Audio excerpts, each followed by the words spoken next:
नमस्कार दोस्तों, मैं आपका दोस्त बीएल आपके अपने YouTube channel all in one with BL पर आपका स्वागत करता हूं। दोस्तों, हम पढ़ रहे हैं भारत का भूगोल और भारत के भूगोल में आज हम देखेंगे अफवाह तंत्र या नदियों का जो जो जाल है। तो भारत के अंदर जो बड़ी नदियां हैं और वो उनका उद्गम क्षेत्र कहाँ से है और उनकी कौन कौन सी छोटी सहायक नदियां हैं उनके बारे में जानेंगे और थोड़ा सा जानेंगे हम द्वीप समूहों के बारे में। दोस्तों, ये जो अफवाह तंत्र का चैप्टर है ये थोड़ा बड़ा है, तो इसको हम दो भागों में पढ़ेंगे। तो शुरू करते हैं अफवाह तंत्र का आज का प्रथम भाग। भारत के भूगोल में अफवाह तंत्र या नदियों का जाल, ये अफवाह तंत्र या नदियों का जाल जो चैप्टर है थोड़ा लंबा है, तो इसको दो भागों में पढ़ेंगे। तो आज का भाग एक है और उससे पहले कुछ द्वीप समूह के बारे में देख लेते हैं। तो द्वीप समूह, तो अंडमान निकोबार द्वीप समूह के बारे में देख लेते हैं कि यह द्वीप जो है बंगाल की खाड़ी में स्थित है और अंडमान एवं निकोबार में 572 द्वीप समूह, मतलब ये अंडमान निकोबार जो द्वीप है ये 572 द्वीपों का समूह है। और इस द्वीप समूह की सर्वोच्च चोटी जो है सैडल चोटी है और वो 738 मीटर ऊंची है और यह उत्तरी अंडमान में स्थित है।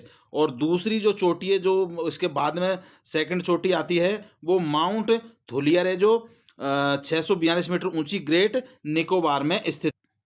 तो यहाँ पर ये दो चोटियाँ हैं, एक 738 मीटर ऊंची और दूसरी 642 मीटर ऊंची। भारत का एकमात्र सक्रिय जो ज्वालामुखी है वो बैरन है और वो भी यहाँ अंडमान निकोबार द्वीप में ही स्थित है। और नारकोंडम एक सुषुप्त ज्वालामुखी है जो मतलब शांत पड़ा हुआ है और वो भी इसी क्षेत्र में स्थित है, मतलब अंडमान निकोबार द्वीप क्षेत्र में ही जो सक्रिय ज्वालामुखी बैरन वो भी वहीं पे है और नारकोंडम जो सुषुप्त ज्वालामुखी है वो भी अंडमान निकोबार द्वीप समूह में ही स्थित है। भारत का सबसे दक्षिणी बिंदु जो है इंदिरा पॉइंट, वो भी ग्रेट निकोबार में ही स्थित है, क्योंकि ग्रेट निकोबार एक द्वीप है वही अंडमान निकोबार द्वीप समूह के अंदर ही। वहां पर भी जो बिल्कुल दक्षिणी पॉइंट है हिंदुस्तान का वो है इंदिरा पॉइंट, वो वही निकोबार में स्थित है, ग्रेट निकोबार में। और ये भूमध्य रेखा के निकट में है, जो भूमध्य रेखा वहां से गुजरती है। डंकन दर्रा जो है दक्षिणी अंडमान और लघु अंडमान के बीच में स्थित है और 10 डिग्री चैनल भी अंडमान को निकोबार से अलग करता है। तो मतलब 10 डिग्री जो चैनल है वो भी वहीं पर स्थित है। वहाँ का एक द्वीप है व्हीलर द्वीप और उसका अब नाम क्या है, अब्दुल कलाम द्वीप। अब्दुल कलाम द्वीप के नाम से उसका नाम चेंज हुआ है।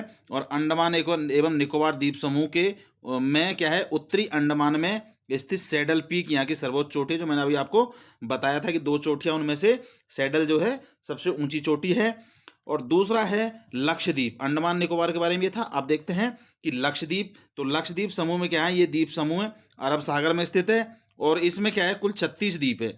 जो अंडमान सॉरी लक्षद्वीप समूह है इसमें 36 द्वीपों का समूह है और ये सभी प्रकार के प्रवाल भित्ति से द्वारा बने हुए द्वीप है और इनमें से 10 द्वीप पर ही मानव अधिवास करते हैं, मतलब 10 द्वीपों पर ही मानव जीवन संभव है, बाकी जगह पर मनुष्य नहीं रहते हैं।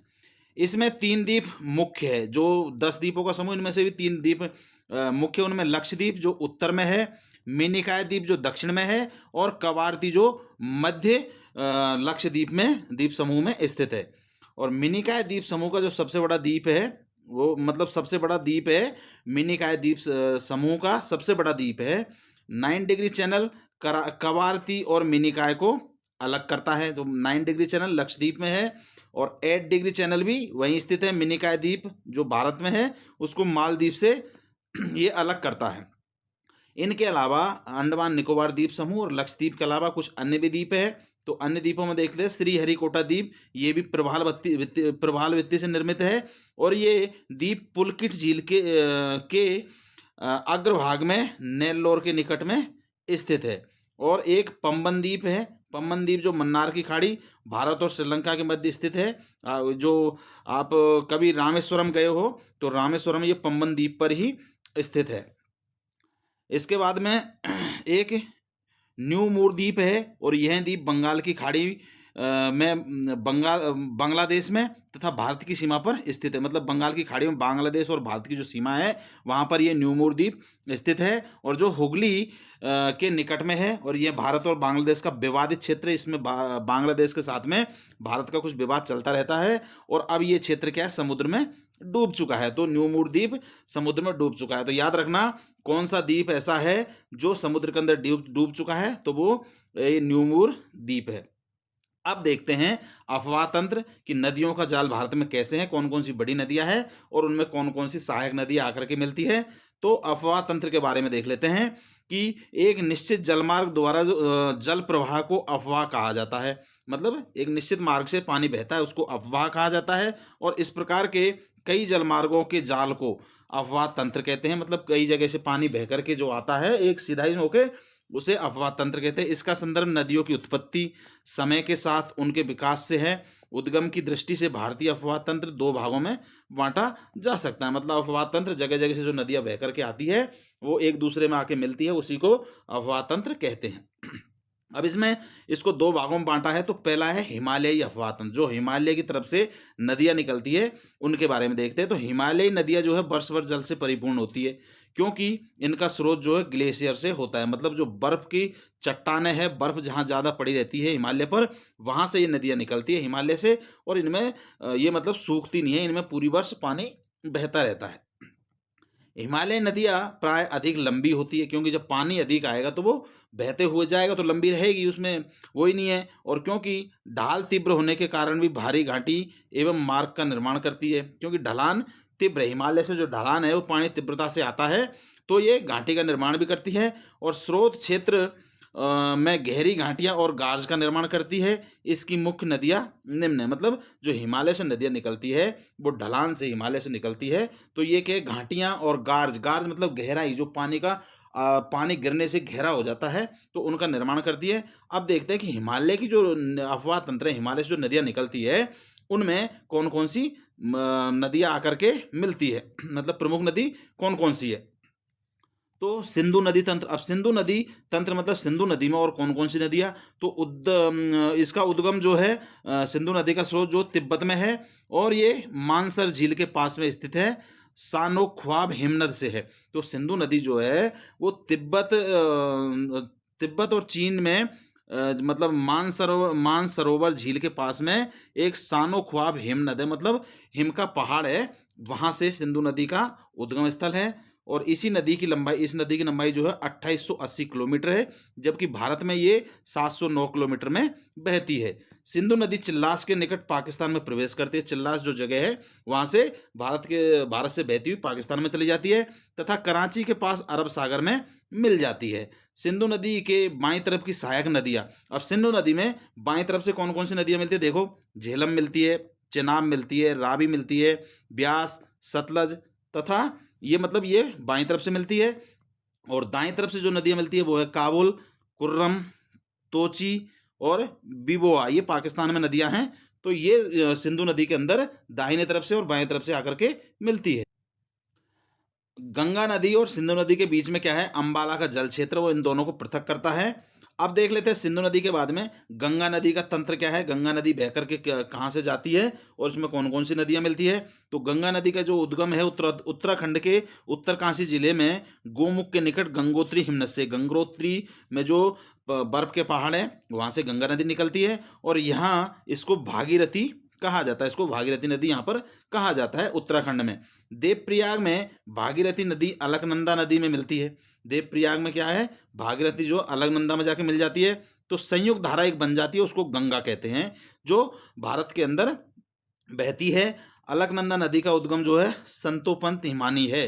संतोपंत हिमानी मतलब हिमालय का जो क्षेत्र है जहाँ पे बर्फ जमी हुई थी वहाँ से अलकनंदा निकलती है। और इसकी दो धाराएं चंद्र और भागा, इन्हें हिमाचल प्रदेश में चंद्रभागा तथा जम्मू कश्मीर में इसी नदी को चिनाब के नाम से जाना जाता है। तो जो चंद्र और भागा जो हिमाचल प्रदेश में इसको चंद्रभागा कहते हैं, और फिर वहाँ से बहकर के जब जम्मू कश्मीर की तरफ निकलती है इसको वहाँ पर चिनाब नदी के नाम से जम्मू कश्मीर में जाना जाता है। इनके अतिरिक्त अन्य नदियाँ और कौन कौन सी है तो वो देखते हैं। अन्य नदियों में आपकी हो गई झेलम नदी। अब ये झेलम नदी का उद्गम क्षेत्र जो है बेरीनाग के निकट शेषनाग झील कश्मीर से है। मतलब बेरीनाग के निकट में शेषनाग झील है, वहाँ से इसका उद्गम क्षेत्र है और इसकी कुल लंबाई क्या है 724 किलोमीटर है। फिर दूसरी कौन सी, चिनाब नदी है। इसका उद्गम क्षेत्र बारालाचाला दर्रा से होता है जो लाहौल स्पीति में है और इसकी जो लंबाई है वो 1180 किलोमीटर है। फिर उसके बाद रावी नदी है, इसका उद्गम क्षेत्र रोहतांग दर्रे के समीप से है और इसकी लंबाई 725 किलोमीटर है। फिर ब्यास नदी है, तो उद्गम जो है रोहतांग दर्रे के समीप से इसका होता है और इसकी लंबाई 470 किलोमीटर। तो रावी नदी और ब्यास नदी दोनों ही लगभग एक ही जगह से इनका उद्गम क्षेत्र है। उसके बाद सतलुज नदी है, तो उद्गम क्या है, मानसरोवर झील के पास स्थित राकसताल झील से है इसका, और इसकी लंबाई जो है 1050 किलोमीटर इसकी लंबाई है। अब देखते हैं गंगा और उसकी अन्य नदियां और उनके उद्गम, मतलब गंगा के साथ में और जो नदियां हैं, सहायक नदियां या उनके समानांतर नदियां, उनका उद्गम कहाँ से है। तो गंगा नदी उद्गम क्षेत्र गंगोत्री ग्लेशियर संगम बंगाल की खाड़ी से इसका उद्गम है। उद्गम कहाँ से, गंगोत्री से है, और इसका संगम, संगम मतलब कहाँ जाकर के कौन सी नदी में मिलती है, तो ये बंगाल की खाड़ी में मिलती है और इस नदी की लंबाई 2525 किलोमीटर है।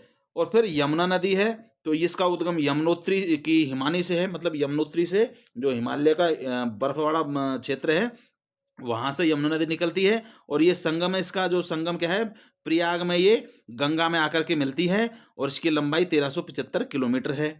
उसके बाद चंबल नदी है, इसका उद्गम क्षेत्र क्या है, मध्य प्रदेश में महू के समीप में स्थित जानापाव की पहाड़ियों से चंबल नदी निकलती है और इसका संगम यमुना नदी में होता है और इसकी लंबाई 1050 किलोमीटर है। एक रामगंगा है, इसका उद्गम गढ़वाल क्षेत्र के संगम कन्नौज के निकट से है, मतलब गढ़वाल क्षेत्र में संगम है जो कन्नौज के निकट में, वहां से ये रामगंगा निकलती है और ये गंगा नदी में मिल जाती है जाकर के, और इसकी लंबाई जो है 696 किलोमीटर है।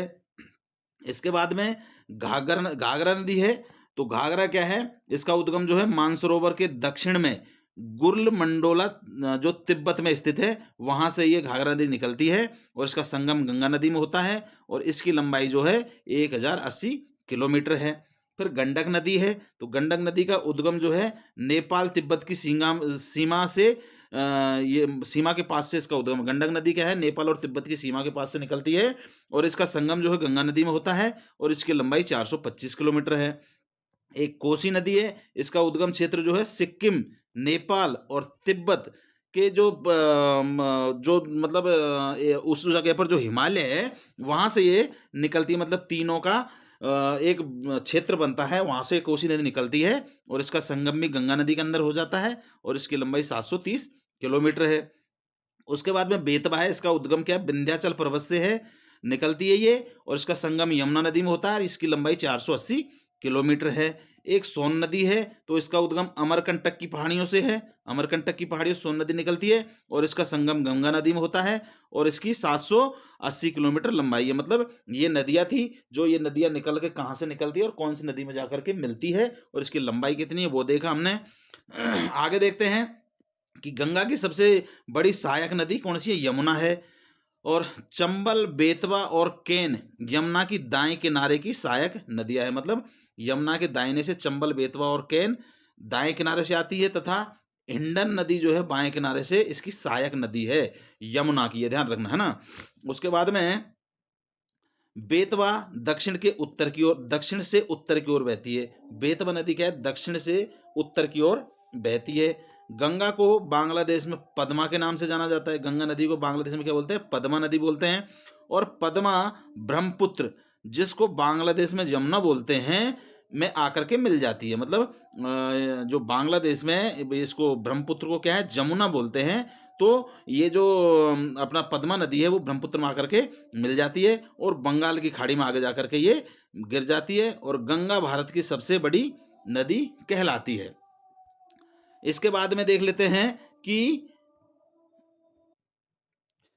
गंगा गंगा और ब्रह्मपुत्र नदियां क्या है, बांग्लादेश में विश्व में सबसे बड़े डेल्टा सुंदरबन का निर्माण करती है। तो गंगा और जब ब्रह्मपुत्र नदियां जहाँ मिलती है वहां पर सबसे बड़ा डेल्टा बनता है विश्व का, याद रखना, सुंदरबन डेल्टा, वो गंगा और ब्रह्मपुत्र के संगम पर बनता है।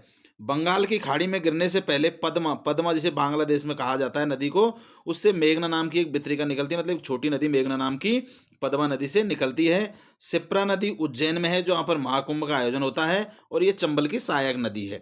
अब इसके बाद में देखते हैं कि ब्रह्मपुत्र नदी का जो तंत्र है, ब्रह्मपुत्र नदी में कौन कौन सी नदियां मिलती, तो ब्रह्मपुत्र नदी तंत्र के बारे में अब देख लेते हैं। ब्रह्मपुत्र 2900 किलोमीटर लंबी मानसरोवर झील तिब्बत के पास से स्थित चियायुंगदुंग चियायुंगदुंग हिमानी से निकलती है। तो ब्रह्मपुत्र क्या है, वो तिब्बत से, ये हिमानी है मतलब बर्फ का पहाड़ है चियायुंगदुंग, वहां से निकलती है। और तिब्बत में इसका नाम जो सांगपो, इसको तिब्बत में ब्रह्मपुत्रा को सांगपो कहते हैं। और भारत भारत में जब ये प्रवेश करती है तो अरुणाचल प्रदेश में इसको दिहांग कहते हैं, और असम में इसे ब्रह्मपुत्र कहा जाता है, और बांग्लादेश में जमुना कहा जाता है। तो ब्रह्मपुत्र नदी के कितने नाम हो गए, तो इसको तिब्बत में सांगपो कहते हैं, अरुणाचल प्रदेश में दिहांग कहते हैं, और असम में ब्रह्मपुत्र कहते हैं, और बांग्लादेश में इसको जमुना नदी कहते हैं। इसकी सहायक नदियां कमेंग, धनसिरी, मानस, तीस्ता, सुबनसिरी, कुल्सी, ये नदियां इसकी सहायक नदियां है ब्रह्मपुत्र नदी की, जो इसमें आकर के मिलती है। ब्रह्मपुत्र जल की मात्रा के हिसाब से भारत की सबसे लंबी नदी है, मतलब इसका जल, इसमें जो पानी आता है बहुत लंबे क्षेत्र में होकर के आता है, तथा विश्व की चौथी सबसे बड़ी नदी है। विश्व की चौथी सबसे बड़ी नदी है, और यहीं पर विश्व का सबसे बड़ा नदी द्वीप माजोली स्थित है। नदी द्वीप माजोली जो है ब्रह्मपुत्र नदी पर ही स्थित है। अब देख लेते हैं कि गंगा नदी की जो सहायक नदियां हैं वो कौन कौन सी है।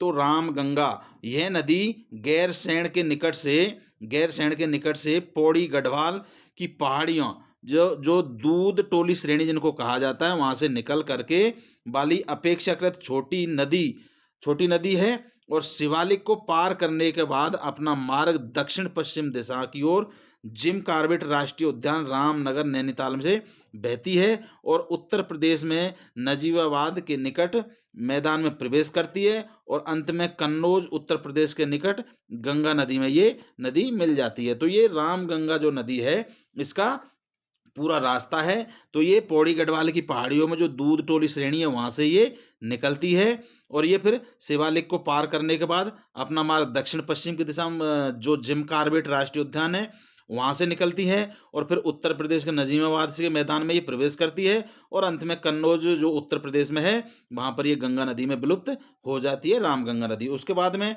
गौरी गंगा है, तो इसका ये मिलाम ग्लेशियर से निकलती है, मिलाम ग्लेशियर वहां से निकलती है ये, और नंदा देवी अभयारण्य से होकर के भारत नेपाल सीमा पर स्थित जौल जेवी नामक स्थान पर काली नदी में ये मिल जाती है। उसके बाद में एक धौली गंगा है, तो ये नीति दर्रे चमोली से निकलती है। नीति दर्रा जो आपको दर्रों में पढ़ाया था मैंने, वहां से निकलती है, और वहां से निकल करके जोशीमठ से 25 किलोमीटर ऊपर रैनी में ऋषि गंगा धौली गंगा में मिल जाती है, मतलब धौली गंगा और ऋषि गंगा ये दोनों नदियां मिल जाती है, और अंत में विष्णु प्रयाग में अलकनंदा नदी में समाहित हो जाती है।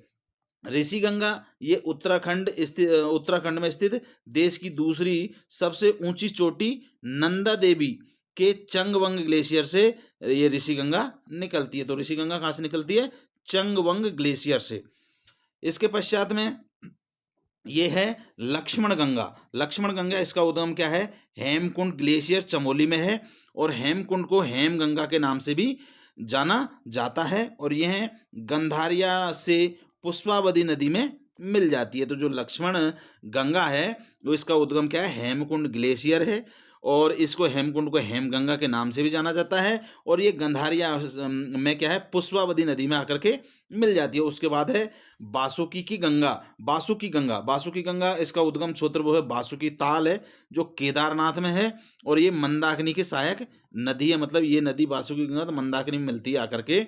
एक है जाग गंगा, इसको प्राय जाह्नवी नदी के नाम से जाना जाता है, और यह भागीरथी नदी की सहायक नदी है। भागीरथी नदी कौन सी, वही गंगा नदी, उसकी सहायक नदी है, और इसका उद्गम जांदा काउंटी तिब्बत से होता है, मतलब ये नदी जांग गंगा तिब्बत से निकलती है। उसके बाद में बाणगंगा है, तो यह नदी क्या है, जयपुर में बैराट की पहाड़ियों से निकल करके भरतपुर जिले से बहती हुई आगरा जिले में जो उत्तर प्रदेश में फतेहाबाद के पास में यमुना में मिल जाती है।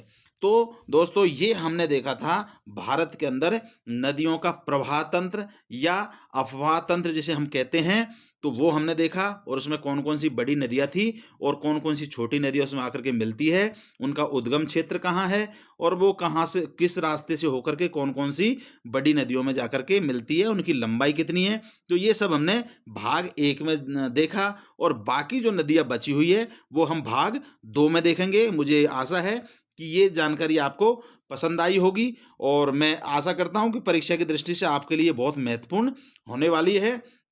तो इसको याद रखना। अब चैनल को सब्सक्राइब कर लीजिए और वीडियो को लाइक करके कमेंट ज़रूर करना। दोस्तों, अब मुझे दीजिए इजाज़त, और मिलते हैं यही अफ़वाह तंत्र के सेकंड पार्ट के साथ में। तब तक के लिए नमस्कार, धन्यवाद।